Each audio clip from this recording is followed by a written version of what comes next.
رقم میرے پاس کافی ہے، البتہ آپ کی نشانی کے طور پر میں یہ رکھ لیتا ہوں۔ میں نوٹوں کی گڈی میں سے ایک ہلکی مالیت کا ایک نوٹ اٹھا کر جیب میں رکھتے ہوئے بولا، باقی آپ رکھیں، مجھے ضرورت ہوتے تو میں آپ سے مانگتے ہوئے قطعاً نہ شرماتا۔ اقبال نے پوچھا، اس کے علاوہ اگر کسی چیز کی ضرورت ہو تو؟ بہت بہت مہربانی اقبال بھائی۔ میں گھڑی پر نگاہ ڈال کر کھڑا ہو گیا۔ اب میں اجازت چاہوں گا۔ رات کے 10 بجنے والے تھے جب میں ان سے رخصت ہو کر گلی میں نکلا۔ راستے کے لیے کوئی حتمی لاحلہ امر میں طے نہیں کر سکا تھا، لیکن ایک جگہ پر ٹک کر بیٹھے رہنے سے مسلسل حرکت میں رہنا میرے لیے مناسب تھا۔ عبدالمنان کے گھر کے تھوڑے آگے ہی آیا ہوں گا کہ سامنے سے آتا ہوا ایک نوجوان مجھ سے مخاطب ہوا، بھائی صاحب ماچس ہوگی؟ نہیں، میں مختصراً بولا۔ ارے ارجیت، یہ تو ہے بے۔ مجھے آگے بڑھتا دیکھ کر اچانک وہ جھپٹا، اور اس سے پہلے کہ میں کچھ سمجھتا اس نے میرے چہرے سے مفرل کھینچ لیا۔ او شمع چاہتا ہوں مہاراج۔ اسٹریٹ لائٹ کی روشنی میں میرے چہرے پر نظر ڈالتے ہی وہ جلدی سے ہندوؤں کے انداز میں دونوں ہاتھ باندھتا ہوا بولا۔ میں نے سمجھا کہ اپن کا بیلی اجیت ہے۔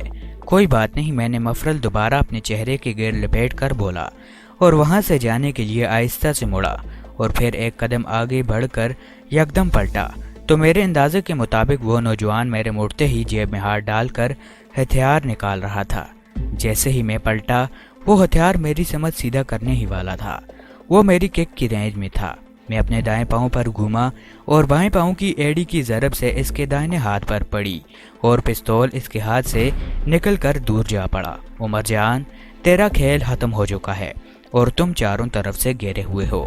اس بار وہ موالیوں والا لہجہ اختیار کرنے کی بجائے انگلش میں بولا۔ کھیل ختم نہیں بلکہ ابھی شروع ہوا ہے مسٹر۔ مصر لہجے میں بولا۔ اس کے ساتھ ہی میرا بایاں مکہ بجلی کی سرحد کے ساتھ اس کے چہرے پر پڑا اور وہ اچھل کر نیچے جا پڑا۔ اس کے اٹھنے سے پہلے میرے پاؤں کی ٹھوکر نے اس کے سر میں لگی، جس سے اس کا سر دھماکے کے ساتھ گلی کی پختہ فرش سے ٹکرایا اور اس نے ہاتھ پاؤں ڈھیلے چھوڑ دیے۔ میں چند قدم دور گرے ہوئے پستول کو اٹھانے کے لیے جیسے ہی چوکا، فضا میں فائر کی آواز گونجی اور شوں کی آواز کے ساتھ گولی میرے اوپر سے گزر گئی۔ میں نے تو آنے والے حالات سے نمٹنے کے لیے پستول اٹھانا چاہا تھا کہ میرے پاس موجود کوبرے والے پستول میں راؤنڈ کم تھے، لیکن اس جھکنے نے میری جان بچا لی۔ پستول ہاتھ میں پکڑتے ہی میں بجائے سیدھا کھڑا ہونے کے اسی جگہ اوندے منہ لیٹ گیا۔ سامنے سے 2 افراد دوڑتے ہوئے میری سمت بڑھتے چلے آ رہے تھے۔ نیچے لیٹتے ہی میرے ہاتھ میں موجود پستول نے 2 شعلے اگلے اور وہ دونوں نیچے گر گئے۔ میں اچھل کر کھڑا ہوا اور 2 فائر مزید ان پر جھونک دیے۔ 30-35 گز دور سے فائر کے خطا ہونے کا سوال ہی پیدا نہیں ہوتا تھا۔ فائر کرتے ہی میں رکا نہیں بلکہ ان کے تڑپتے اجسام کو پھلانگتے ہوئے آگے بڑھتا چلا گیا۔ میں تھوڑی دور گیا ہوں گا کہ گلی کے سرے سے 2 آدمی دکھائی دیے۔ ان پر گولیاں ضائع کیے بغیر میں اپنے بائیں ہاتھ پر موجود موڑ مڑ گیا۔ 20-25 گز آگے جا کر وہ گلی دائیں طرف مڑ گئی۔ میں جیسے ہی موڑ مڑا، مجھے سامنے ایک اور 2 بندے تقریباً دوڑتے ہوئے اپنی سمت میں دکھائی دیے۔ میں نے بجائے گولی چلانے کے دوڑتے ہی ان پر چھلانگ لگا دی، اور اس سے پہلے کہ وہ ہاتھ میں موجود ہتھیار سیدھا کرتا میں اس پر جا پڑا۔ میرے سر کی ضرب نے ان کی 2-3 پسلیاں تو ضرور توڑ دی تھیں۔ اس کے منہ سے ایک بلند کراہ کی ہارج آواز آئی تھی۔ وہ مرغے کی طرح پھڑکنے لگا تھا۔ اس کے ہاتھ میں موجود پستول دور جا پڑا۔ میں نے صرف ایک لمحے کے لیے رک کر اس کے پستول سے میگزین نکالی اور ایک مرتبہ پھر دوڑ پڑا۔ میں بری طرح پھنس چکا تھا۔ تمام گلیوں میں خفیہ ایجنسیوں کے اہلکار پھیل چکے تھے۔ کسی گھر میں گھسنا میرے لیے مفید نہیں تھا کہ وہ علاقے کو گھیرے میں لے کر گھر گھر کی تلاشی شروع کر دیتے۔ مجھے عبدالمنان کی بات نہ ماننے پر افسوس ہوا۔ مجھے ان کی بات مان کر زیادہ نہیں تو 2-3 دن ضرور انتظار کرنا چاہیے تھا۔ تمام گلیوں میں انہوں نے 1-2 بندے چھوڑ دیے ہوئے تھے۔ میری سب سے بڑی پرابلم علاقے سے ناواقفیت تھی۔ وہ گلیاں مجھے کسی قسم کی عمارت بھول بھلیاں لگ رہی تھیں۔ اس وقت رک کر کوئی عمل ترتیب دینا بھی ناممکن تھا۔ مجھے دوڑتے بھاگتے ہی اس جال سے نکلنے کی کوشش کرنی تھی۔ تھوڑی دور جا کر ایک گلی دائیں ہاتھ پر مڑتی دکھائی دی، لیکن میرے اس گلی میں گھسنے سے پہلے مجھے گلی کے مخالف سرے پر 2 سایہ داخل ہوتے دکھائی دیے، اور میں اپنا ارادہ بدل کر ایک مرتبہ پھر اسی گلی میں آگے بڑھنے لگا۔ وہ گلی کافی طویل تھی اور اس سے دائیں بائیں گلیاں نکل رہی تھیں جو کہ چھوٹی چھوٹی تھیں۔ چھوٹی گلی کے سرے پر نظر آنے والے سائے کسی بھی لمحے اس گلی میں طلوع ہو سکتے تھے اور پشت کی طرف سے مجھے نشانہ بنانا ان کے لیے دشوار نہ ہوتا، اسی لیے میں اپنے بائیں ہاتھ پر آنے والی پہلی گلی میں مڑ گیا۔ وہ ایک تنگ سی گلی تھی جو تھوڑی دور جا کر ہی ایک مین سٹریٹ میں نکلی۔ میں جیسے ہی مین سٹریٹ میں نکلا، اسی وقت ایک کوٹھی کے دروازے سے سفید رنگ کی ایک شیورلیٹ نکلی۔ اس کا رخ میری جانب ہی تھا۔ اس کی سپیڈ پکڑنے سے پہلے میں اس کے قریب پہنچ گیا اور اگلے لمحے ہی میں فرنٹ سیٹ کا دروازہ کھول کر ڈرائیور کے ساتھ پر انجمان ہو گیا۔ میرے ہاتھ میں موجود پستول کا رخ گاڑی چلانے والے کی طرف تھا۔ اس مدہوش حالات میں بھی بمشکل اس حسین جلوے کی تاب لا سکا۔ اس کی موٹی موٹی آنکھیں جو حیرانی سے اور زیادہ پھیل گئی تھیں، میں ان کی گہرائیوں میں جیسے ڈوب سا گیا تھا۔ کون ہے آپ؟ اس نے حکلاتی زبان سے پھول بکھیرے اور میں جیسے ہوش میں آ گیا۔ سوال کرنے کی ضرورت نہیں، میں اپنے آپ کو بمشکل سنبھال پایا۔ بس اسی طرح چلتی جاؤ، مگر شٹ اپ، میں اس کی بات سنے بغیر دہاڑا۔ جتنا کہا ہے اتنا کرو، ورنہ میں نے خوفناک شکل والا پستول اس کی آنکھوں کے سامنے لہرایا اور اس نے گھبرا کر گاڑی آگے بڑھا دی۔ میری خوش قسمتی تھی کہ ابھی تک مجھے کوئی دشمن بھی اس گلی میں نظر نہیں آیا تھا۔ گاڑی جیسی تھوڑا سا آگے بڑھی، میں نے پیچھے مڑ کر دیکھا تو اسی وقت چھوٹی گاڑی سے دو افراد اپنے ہاتھوں میں پستول لہراتے برآمد ہوئے، لیکن انہوں نے گاڑی پر توجہ دینے کی بجائے دائیں بائیں نگاہیں دوڑانی شروع کر دی اور پھر گاڑی کی مخالف سمت دوڑتے چلے گئے۔ اس وقت مجھے اپنے پیچھے ایک اور گاڑی کی ہیڈ لائٹس بھی نظر آئیں۔ یہ اچھا ہوا، میں آہستہ سے بڑبڑایا، کیا جو میری طرف ہمدن گوش بھی مستفر ہوئی۔ کچھ نہیں، تم ڈرائیونگ پر توجہ دو۔ میں نے جان بوجھ کر اسے جھڑکا اور اس نے ہونٹ پیچ کر گاڑی چلانی شروع کر دی اور رفتار بڑھا دی۔ یہ شاید اپنے اندرونی ابال پر قابو پانے کی کوشش کر رہی تھی۔ گڈ، میں مسکرا کر بولا، اس کا مطلب ہے آپ اچھی خاصی ڈرائیونگ کر لیتی ہیں، لیکن اس نے جواب دینے کی ضرورت محسوس نہیں کی تھی۔ گاڑی کی اندرونی لائٹ بجھا دو، سامنے سے آتے دو مشکوک بندوں کو دیکھ کر میں نے کہا، اور اس نے اس مرتبہ پھر میری بات کا جواب دیے بغیر لائٹ بجھا دی۔ اب باہر سے میرا دیکھا جانا مشکل تھا۔ اس گلی میں مجھے ایک دو اور گاڑیاں بھی حرکت کرتی دکھائی دیں اور یہ میرے حق میں بہتر تھا۔ جلد ہی ہم اس گلی سے نکل کر روڈ پر آ گئے۔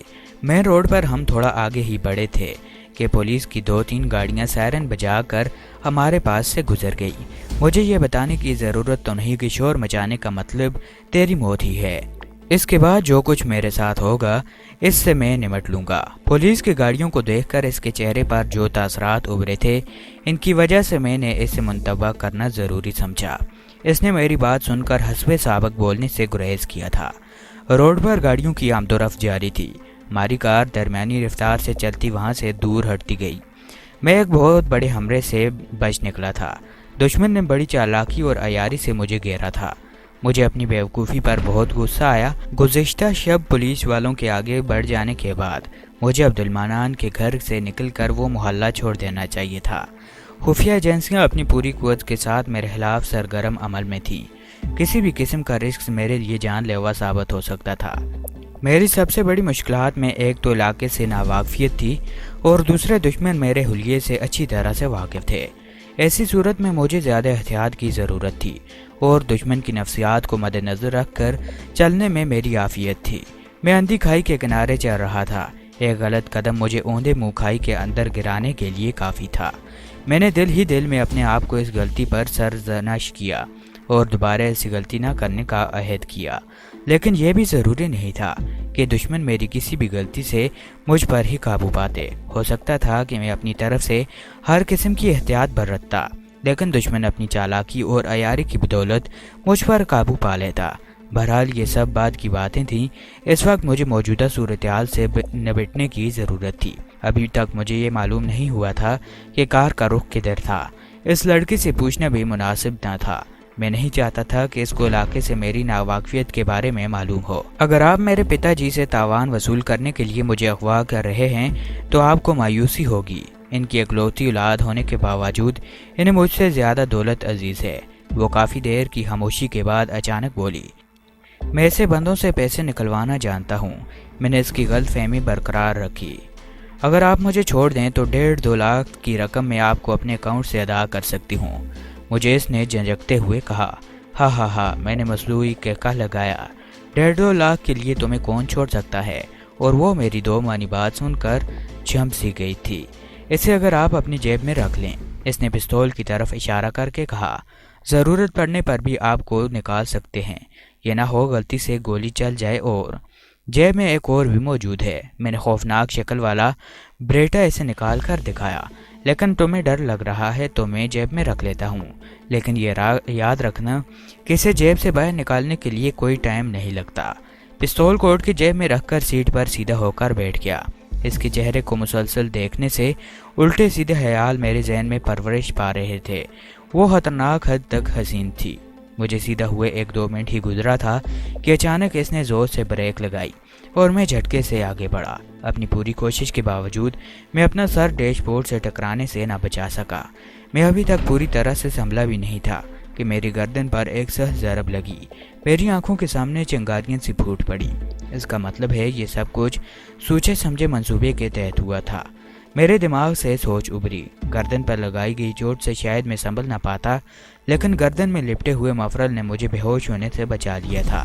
اس کے نرم و نازک دکھائی دینے والے ہاتھوں میں بلا کی سختی تھی، لیکن اس سے پہلے کہ وہ دوسری ضرب لگا پاتی، میں جھٹکے سے سیدھا ہوا اور اس کی لگائی ہوئی دوسری ضرب سے بال بچ گیا۔ اس کی ہتھیلی کی چاپ میری ران پر لگی اور اگلے ہی لمحے اس کا دائیں ہاتھ میرے بائیں ہاتھ کی گرفت میں تھا، لیکن اس کے باوجود اس نے اپنی کوشش جاری رکھی اور اپنے بائیں ہاتھ سے میرے چہرے پر حملہ آور ہوئی۔ اب اس کے حملے کامیاب ہونے کا مطلب میری نااہلی ہوتی۔ اس کے دوسرے ہاتھ کو بھی اپنی گرفت میں لے کر میں نے زور سے دبایا تو اس کے منہ سے کراہ سی نکلی اور اس کے ساتھ ہی وہ چلائی، چھوڑو مجھے جنگلی سور۔ اس کے منہ سے مفاد کا لاوا ابل پڑا۔ اتنے خوبصورت ہونٹوں سے اتنے کریہ الفاظ سننے کی توقع مجھے نہیں تھی۔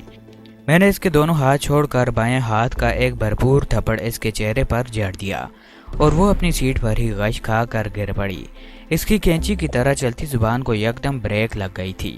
اگر میں اتنا ہی موم کا پتلا ہوتا تو ایسے کاموں میں ہاتھ نہ ڈالتا، میں غصیلے لہجے میں بولا، اور اب آرام سے گاڑی چلانا، اس کے بعد غلطی کی گنجائش بالکل نہیں ہوگی۔ تیری گردن توڑنے کے لیے مجھے پستول کی ضرورت نہیں پڑے گی۔ میرا تھپڑ کھا کر اس کا سرخ و سفید چہرہ لازماً سرخ ہو گیا ہوگا، لیکن اسٹریٹ لائٹ کی روشنی میں اس کے چہرے کو اتنی باریکی سے نہیں دیکھ سکتا تھا۔ وہ لرزتی ہوئی اٹھی اور اسٹیئرنگ پر رکھ کر پھوٹ پھوٹ کر رونے لگی۔ مجھے اپنے رویے پر ندامت محسوس ہوئی۔ میں اس وقت ایک گنڈے اور غلط شخص کے روپ میں تھا، اور ایسے بندے سے جان چھڑانے میں وہ حق بجانب تھی۔ مجھے شروع سے ہی اس سے حقیقت بتلا دینی چاہیے تھی۔ Sorry, I am very sorry, میں شرمندہ لہجے میں بولا۔ میں کوئی غلط بندہ نہیں ہوں اور نہ ہی تجھے ہوا کر کے لے جا رہا ہوں۔ میں تو خود دشمنوں سے بچتا پھر رہا ہوں اور تیری کار میں اپنے مخالفین سے چھپنے کے لیے گھسا تھا۔ میری غلطی کہ میں نے تیرے ساتھ ڈرامہ بازی شروع کر دی۔ پلیز اب اپنا موڈ ٹھیک کر لو اور مجھے مزید شرمندہ نہ کرو۔ میری بات ختم ہوتے ہی اس نے اپنا سر اٹھا کر میری آنکھوں میں جھانکا اور بولا، تم جھوٹ بول رہے۔ وہ تو شکر تھا کہ گاڑی کی اندرونی لائٹ بند تھی، ورنہ میں کبھی بھی آنسوں سے دہلی آنکھوں کی تاب نہ لا سکتا۔ میں بالکل سچ کہہ رہا ہوں، کسی بھی محفوظ مقام پر پہنچتے ہی میں تجھے چھوڑ دوں گا۔ کھاؤ بھگوان کی قسم۔ بھگوان کی قسم تو نہیں، البتہ میں اپنے رب کی قسم کھا سکتا ہوں۔ تم مسلمان ہو؟ الحمدللہ میں مسلمان ہوں۔ میرا لہجہ فخریہ تھا اور مسلمان کبھی جھوٹ نہیں بولتا۔ کہاں جاؤ گے اس مرتبہ؟ اس نے گاڑی آگے بڑھاتے ہوئے پوچھا۔ دلی کے قریب ترین شہر کون سا ہے؟ آپ کس سمت کا پوچھ رہے ہیں؟ دلی سے آگے تو آگرہ بھی قریب ہے، جے پور بھی ہے، اسی طرح میرٹھ بھی تقریباً اسی فاصلے پر ہے۔ آپ مجھے کس شہر پہنچا سکتی ہیں؟ میں دانستہ اس سے آگے بمبئی کی سمت کا تذکرہ نہیں کر رہا تھا، کیونکہ میں نہیں چاہتا تھا کہ کسی کو بھی میرے سفر کی سمت معلوم ہو جائے، کسی شہر تک بھی نہیں۔ پتا جی میری گمشدگی سے سخت پریشان ہوں گے، کیونکہ کئی دشمن میری طاق میں ہیں۔ گمشدگی؟ میں حیرانی سے مخاطب ہوا۔ ابھی گھر سے نکلے تجھے گھنٹہ بھی نہیں گزرا اور تمہارے پتا جی تمہاری گمشدگی سے واقف ہو گئے۔ میں نے اپنی کوٹھی سے نکل کر 200 گز سے دور اپنی ایک سہیلی کے گھر جانا تھا اور وہاں پہنچتے ہی پتا جی کو خیریت سے آگاہ کر دیتی۔ البلازمن پتا جی میری سہیلی سے میری آمد کی بات کر چکے ہوں گے اور جواب منفی میں پا کر متفکر ہو گئے ہوں گے۔ میرا خیال ہے تیرے ابو کافی امیر ہیں۔ میرا بھی یہی خیال ہے، وہ ہلکے سے مسکرائی۔ تو پھر وہ تیرے ساتھ باڈی گارڈز کیوں نہیں رکھتا؟ باڈی گارڈز میرے ساتھ ایک چھوڑ دو تین ہوتے ہیں. آج بس میری بدقسمتی کہ انہیں ساتھ نہ لے کر آ سکی. ایک بات پوچھوں, مائنڈ تو نہیں کرو گی؟ پوچھو. آپ کے دشمن کون ہے؟ دشمن میرے نہیں, پتا جی کے ہیں. دشمنی کی وجہ میں اس سے مخاطب ہوا. کچھ کاروباری رکاوٹ اور کچھ مزدور برادری اپنے مطالبے پورے نہ ہونے پر دشمنی کر رہتے ہیں. مزدور برادری؟ ہاں پتا جی 2 فیکٹریوں کے مالک ہیں. ان فیکٹریوں میں آئے دن جھگڑے اور ہڑتالیں چلتی رہتی ہیں. وہی مالک اور مزدور کی ازلی چکلس. لیکن مالک اور مزدور کی آپس میں لڑائی کا مالک کی اولاد کو کیا خطرہ درپیش ہو سکتا ہے؟ اس کے پس منظر میں بھی ایک کہانی ہے. کیا؟ اس نے وضاحت کرتے ہوئے کہا. پتا جی کی انتظامیہ کے ہاتھوں 2-3 مزدوروں کا قتل ہو گیا تھا. ان کا خون بہا ادا کر کے پتا جی انکاری ہو گئے کہ یہ سرپسند ہے, اس کے ساتھ یہی ہونا چاہیے تھا. بس یہ چھوٹی سی غلطی بہت بڑی دشمنی کا پیشہ خیمہ ثابت ہوئی. اسے آپ چھوٹی سی غلطی کہتی ہیں؟ میں طنزیہ لہجے میں بولا. بھائی لڑائی جھگڑے میں تو یہ ہوتا ہے نا, جب دنگا فساد ہوگا تو ہلاکتیں بھی ہوگی. جو جیسا کرتا ہے ویسا ہی بھرتا ہے. کسی کی کرنی کا پھل فیکٹری کا مالک کو کیوں بھگتنا پڑ رہا ہے؟ ہم اس وقت ایک معروف ہوٹل کے سامنے سے گزر رہے تھے جس کے باہر رنگ برنگی روشنیوں سے لکھا ہوا اس کا نام جگمگا رہا تھا, لیکن وہ ہندی زبان میں لکھا ہوا تھا, اسی لیے میں پڑھ نہ سکا. جیسے ہی ہماری گاڑی گیٹ کے سامنے سے گزری, ایک کھلی چھت والی جیپ ہمارے ساتھ سے ہو کر گزری. شیسٹل, اس لڑکی کا نام شیسٹل تھا جو مجھے بعد میں معلوم ہوا. اس وقت میری طرف متوجہ تھی, لیکن میری نظرن اتفاقاً کار کے ڈرائیور پر پڑی جو ہماری گاڑی کو دیکھ کر واضح طور پر چونکا تھا اور پھر جیپ روک کر اپنے ساتھی کو کچھ کہنے لگا. میرا ہاتھ بے اختیار اپنی جیب میں رینگ گیا. اس کا مطلب ہے اس نے مجھے پہچان لیا ہے. میرے دماغ میں فوراً خطرے کی گھنٹی بجی, لیکن پھر مجھے خود کی سوچ پر ہنسی آ گئی کہ کار کے اندر چھائے اندھیرے میں مجھے کس طرح پہچان سکتا ہے, جبکہ اپنے چہرے پر میں نے مفرل بھی لپیٹا ہوا تھا. اگرچہ مزدوروں کی غلطی تھی, تب بھی تمہارے ڈیڈی کو کچھ نہ کچھ رقم ادا کر دینی چاہیے تھی. اس سے ان کی دولت میں بھی کوئی خاصی کمی نہ ہوتی اور اس کے ساتھ ساتھ یہ دشمنی بھی پیدا نہ ہوتی. دشمنی کے اور بھی کئی اسباب ہیں. اسی طرح تمام اسباب پتا جی ختم کرتے رہے تو اپنی دونوں فیکٹریوں سے ہاتھ دھو بیٹھیں گے. ماشاءاللہ بہت سکھا پڑا رکھا ہے پتا جی نے آپ کو. میں آپ کو کبھی بھی مطمئن نہیں کر سکوں گی, وہ بحث ختم کرتے ہوئے بولی. بہرحال آپ کو کہاں ڈراپ کروں؟ اس سے پہلے کہ میں اسے کوئی جواب دیتا, ایک گاڑی ہمیں تیزی سے اوورٹیک کرتی ہوئی آگے نکلی اور ہماری گاڑی کے سامنے اس طرح تیزی ہو کر کھڑی ہو گئی کہ ہماری کار آ کے رک نہ جائے. یہ وہی جیپ تھی جو چند لمحے پہلے میں نے ہوٹل کے سامنے دیکھی تھی. یہ کون کمینے ہے؟ شیتل جتلاتے ہوئے بولی. لیکن میرے کچھ کہنے سے پہلے جیپ کے پیچھے بیٹھے ہوئے 3 افراد بھاگتے ہوئے ہماری طرف آئے. تینوں کے ہاتھ میں ہتھیار تھے. ایک نے مجھے پر ہتھیار تان لیا اور دوسرے نے شیتل پر, جبکہ تیسرا پچھلی سیٹ کا دروازہ کھول کر بیٹھ گیا. کیا بات ہے؟ شیتل نے گاڑی کی اندرونی لائٹ جلا کر ہکلاتے ہوئے پوچھا, لیکن وہ تینوں خاموشی سے ہمیں گھورتے رہے. اسی وقت جیپ کا ڈرائیور ڈرامائی انداز میں جیپ سے اتر کر ہماری سمت پڑا. وہ جیسے ہی ہماری کار کی ہیڈ لائٹس کے سامنے سے گزرا, بے ساختہ شیتل کے ہونٹوں سے نکلا, اوہ تو یہ کمینہ ہے.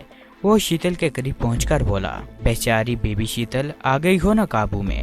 چاہنے والوں سے کب تک بھاگا جا سکتا ہے؟ یہ حرکت تمہیں بہت مہنگی پڑے گی مسٹر نیل. شیتل زہر ہندے لہجے میں بولی. تم غالباً اس ہجڑے نما باڈی گارڈ پر انحصار کیے بیٹھی ہو. وہ میری طرف اشارہ کر کے بولا. اگر تیرا باڈی گارڈ رگو داغدر کی طرح ہوتا تو تمہیں بے شک اسی طرح کہنے کا ادھیکار تھا. یہ تو خود بھی ایک رو رو کر اپنی جان بخشنے کی بنتی کرے گا. اگر اپنے اوپر تجھے اتنا ہی وشواس ہے تو آ جاؤ. میں عورت ذات ہو کر تمہاری ہاتھ لڑائی کی دعوت دیتی ہوں. ضرور, لیکن اپنے ٹھکانے پر جا کر, انیل نے کہا, اور اس کے ساتھ ہی اس نے اپنی جیب سے ایئر فریشنر نما بوتل نکالی اور اپنا ہاتھ کھڑکی کے قریب کر ایک زوردار پوچھا سپرے کر دی. میری چھٹی اس نے خطرے کا الارم سا بجا دیا اور میں نے بے ساختہ سانس روک لی, لیکن وہ سانس روکنا میرے کام نہ آ سکا اور میری آنکھیں بند ہو گئی. مجھے ہوش آیا تو میں نے خود کو زمین پر لیٹا پایا. دائیں بائیں دیکھنے پر شیتل بھی زمین پر بکھری پڑی نظر آئی. بے ہوشی کی حالت میں اس کا لباس بے ترتیب سا ہو رہا تھا. اس بے ترتیبی سے بھی اس ترتیب ایسی تھی کہ شاید ہوش کی حالت میں وہ یہ پوزیشن اختیار نہ کر سکتی. میرا دل عجیب اندازے میں دھڑکنے لگا. میں نے جلدی سے اس کی دلکش نظارے سے نظر ہٹائی اور اپنی حالت پر غور کرنے لگا۔ میرے کوٹ کی جیب میں موجود دونوں پستول غائب تھے۔ نیلم سے حاصل کیا ہوا چھوٹا سا پستول جو میں نے اپنی کلائی کے ساتھ باندھا ہوا تھا وہ بھی انہوں نے کھول لیا تھا۔ پیسوں اور گھڑی کو بھی انہوں نے معاف نہیں کیا تھا۔ وہ یقینی طور پر شیتل کے دشمن تھے۔ انیل نامی شخص کو دیکھ کر شیتل نے جس نفرت کا اظہار کیا تھا، جس سے ظاہر ہو رہا تھا کہ وہ اس سے اچھی طرح واقف تھی، ایک دفعہ تو میرے جی میں آیا کہ شیتل کو اسی حال پر چھوڑ کر اپنا الو سیدھا کروں اور انیل پارٹی سے تعلقات بنا کر دلی سے نکلنے کی کوشش کروں، مگر بعد میں مجھے اپنی سوچ پر ندامت سی محسوس ہوئی۔ شیتل میری وجہ سے ان حالات سے دوچار ہوئی تھی۔ اس کو ان گنڈوں کے رحم و کرم پر چھوڑنا اس کے ساتھ ظلم کرنے کے مترادف تھا۔ دوستو، آج کی اس ایپیسوڈ میں بس اتنا ہی۔ امید ہے کہ آج کی یہ ویڈیو آپ سب کو پسند آئی ہوگی۔ ویڈیو پسند آ جانے کی صورت میں ویڈیو کو لائک کر کے کامنٹ باکس میں اپنی رائے سے آگاہ کر دیں، اور مزید ایسی ویڈیوز کے لیے ہمارے چینل کے ساتھ جڑے رہیں اور سبسکرائب کے بٹن کو دبا کے ساتھ میں موجود بیل آئیکن کو دبا کر آل نوٹیفیکیشن سلیکٹ کر لیں تاکہ ہماری ہر ویڈیو سے آپ باخبر رہیں۔ ملیں گے اگلی ایپیسوڈ میں، تب تک مجھے دیجیے اجازت۔ اللہ پاک آپ سب کا حافظ و نگہبان۔ ہنستے رہیے اور ہمیشہ مسکراتے رہیے۔